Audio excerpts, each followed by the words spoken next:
আসসালামু আলাইকুম রহমতুল্লাহি ওয়া বারাকাতুহু। আমি মোহাম্মদ সাইফুল ইসলাম, বাংলাদেশ থেকে। আজ আমি আলোচনা করব কোরআনের সূরা কসাসের আলোকে অহংকারের পরিণতি নিয়ে। ইতিহাসে এক মহাধনী, ক্ষমতাবান কিন্তু অহংকারী ব্যক্তির গল্প, যার পরিণতি আমাদের জন্য বড় শিক্ষা। সূরা কসাসে আল্লাহ তাআলা আমাদের পরিচয় করিয়ে দেন এক ব্যক্তির সাথে, তার নাম কারুন। তিনি ছিলেন বনি ইসরায়েলের একজন, কিন্তু আল্লাহ তাকে প্রচুর সম্পদ ও ধন সম্পত্তি দান করেছিলেন।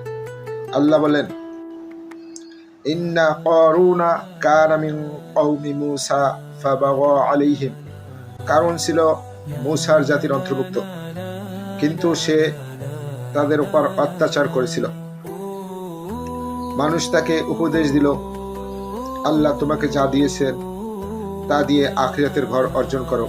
কিন্তু কারুন বলল, ইন্নামা উতিতুহু আলা ইলমিন ইনদি। আমি এ সম্পদ পেয়েছি আমার নিজের জ্ঞানের কারণে। এটাই ছিল তার অহংকার, যা সব ভালো কাজকে ধ্বংস করে দেয়।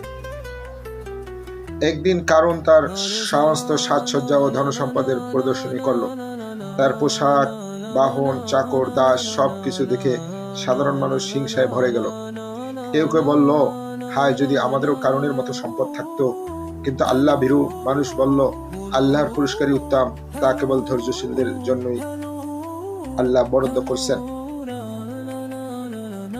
এছাড়াও আল্লাহ তাআলা বলেন, কারুনের এত সম্পদ ছিল যে তার চাবি বহন করার জন্য শক্তিশালী একদল যুবকের দরকার হতো। কারুনের অহংকার সীমা অতিক্রম করেছিল। সে তার সম্পদের কারণে গর্বে অন্ধ হয়ে পড়ে, আল্লাহর কথা ভুলে যায়। এরপর আল্লাহর আদেশে এমন কিছু ঘটল যা আজও দুনিয়ার জন্য শিক্ষা। আল্লাহ তাআলা তাকে ও তার প্রাসাদকে মাটির সাথে ধসিয়ে দিলেন। যেমন আয়াতে আছে, ফাখাসাফনা বিহি ওয়া বিদারিহিল আরদ। অতঃপর আমি তাকে এবং তার গৃহকে ভূগর্ভে ধসিয়ে দিয়ে দিলাম। কেউ তাকে বাঁচাতে পারল না। গতকাল পর্যন্ত যে লোক সবাইকে ঈর্ষান্বিত করেছিল, আজ সে মাটির গভীরে লুকিয়ে গেল চিরতরে। আল্লাহ তাআলা বলেন, তার এই ভয়াবহ ধ্বংসাত্মক পরিণতি দেখে যারা গতকালকা তার মতো সম্পদ অর্জনের জন্য আফসোস করেছিল, তারা পরের দিন বলতে লাগলো যে একমাত্র আল্লাহ তাআলাই সম্পদ কাউকে দান করেন, কাউকে ছিনিয়ে নেন। আমরা যদি আল্লাহ রহম না করতেন, তাহলে আমাদের অবস্থাও কারুনের মতো হতো।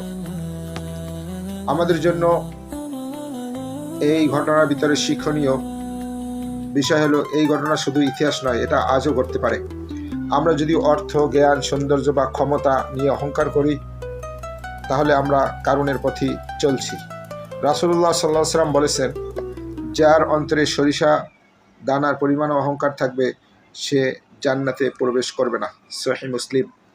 অহংকার মানুষকে অন্ধ করে দেয়, সত্যকে অস্বীকার করায় এবং অন্যকে তুচ্ছ করে দেখে। কারুনের মতো শেষ পরিণতিতে ধ্বংসই অপেক্ষা করে। প্রিয় ভাই ও বোনেরা, আমরা যা কিছু পেয়েছি তা আমাদের যোগ্যতার জন্য নয়, বরং আল্লাহর দান। তাই শুকর আদায় করতে হবে, বিনয়ী হতে হবে এবং সম্পদ দিয়ে আল্লাহর পথে খরচ করতে হবে। কারণ আল্লাহই দান করেন, আবার তিনি কেড়ে নেন। আল্লাহ আমাদের অহংকার থেকে রক্ষা করুন এবং বিনয়ী বানান। আমিন আমিন।